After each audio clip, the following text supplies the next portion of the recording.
third of concert celebrating the music of Villa-Lobos.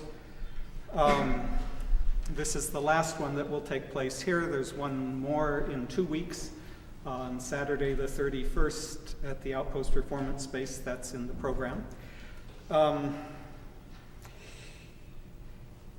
Want to say a few words about the pieces on the program, starting at the end and working backwards. The last piece is the most familiar, the Bachianas Brasileiras No. 5, an amazing work of art. Simply one of those special pieces that who knows what the magic is, but it's magic. It was a smashing success from the very beginning, and it was such a success that everybody seems to have wanted to play it, so there have been arrangements for violin, viola, flute, English horn, saxophone, you name it. Been recorded countless times, including by popular artists like Joan Baez. So interesting, Villa-Lobos wrote one movement, the aria, the first movement. It was enormously successful, and 7 years later, he decided to write a second movement.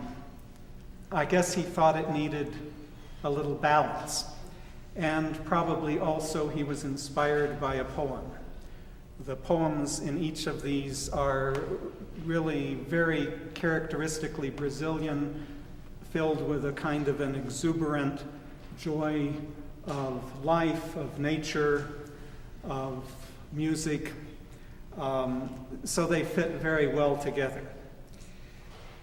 Moving backward in the program to the piece for cello and piano from the Song of the Black Swan. I'd like to give you a little image about that piece. Villa-Lobos himself played it, and especially on an extended concert tour he did in 1931-32. He playing the cello, he had a solo concert pianist, a singer, and his wife who accompanied the singer and himself. And they went from the city of Sao Paulo down every little rail spur, stopping in every community of any size. They gave over 100 concerts in the period of a year. And he liked to open with a cello solo. This is one of them. It would start by the people are all in their seats, and they turn out all the lights completely black, pitch black. He and his wife would come out. He would mount his acoustic platform. He had a platform, a wooden platform, very thin wood, to help amplify the cello. His wife at the piano, and 2 spotlights would come up, one on the keyboard and the music desk, and the other on the cello bow and fingerboard.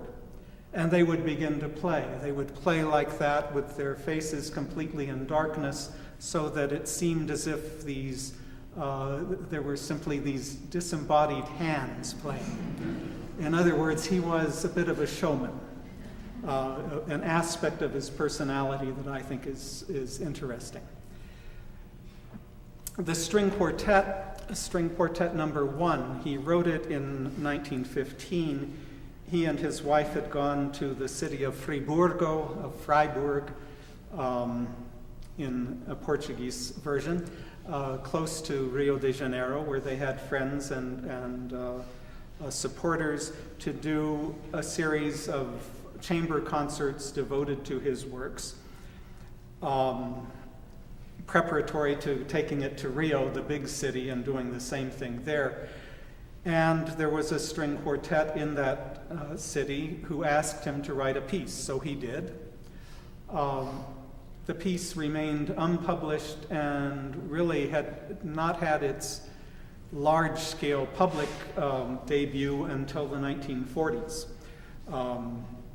I guess they had played it a little in living rooms and whatnot. So one of the interesting aspects of that is that Villa-Lobos in the 40s, although he had changed a lot in his style, in the kind of music that he wrote, continued to stand behind the work that he had written 20 years earlier, 30 years earlier, I guess, in this case. A lot of composers tend to want to shove all of those things under a carpet or something. But interesting, and this is in a style that is somewhat similar to the first violin sonata fantasy that was at the last concert, if you happen to hear that.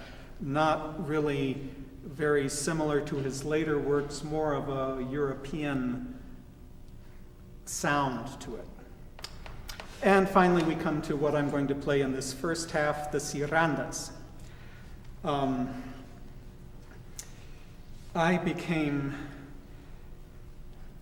began to become obsessed with the music of Villa-Lobos in the early 80s, and wanted to see what else he had written beyond the works that I already had. Wherever I read about his works, the cirandas were mentioned as some of his best work. But how do you get it? I went to Music Mart, no luck. They tried to order it, no luck. I contacted a music store in New York City, no luck.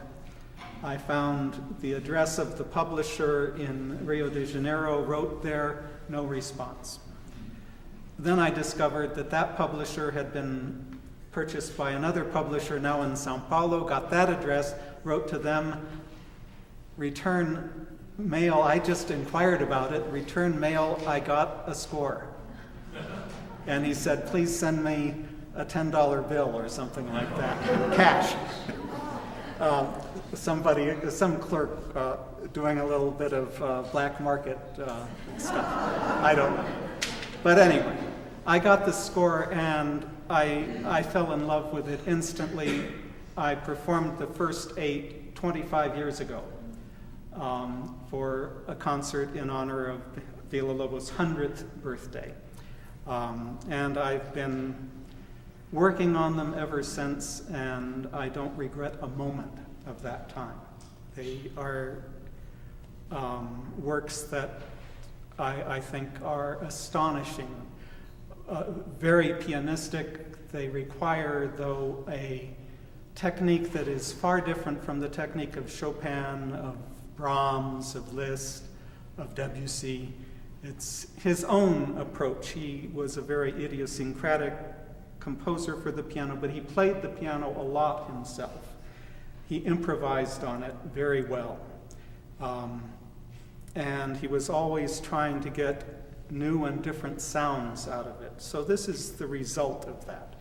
I think it's the most characteristically Villa-Lobos of all of the works for piano.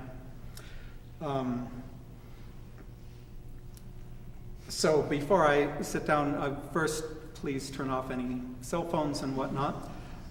Second, I will note this is 16 pieces. They last 40 minutes. I'm going to take a break in the middle after the 8th one. I'll walk off stage. I'll come back in a while. So you know in advance that I haven't given up or you haven't counted.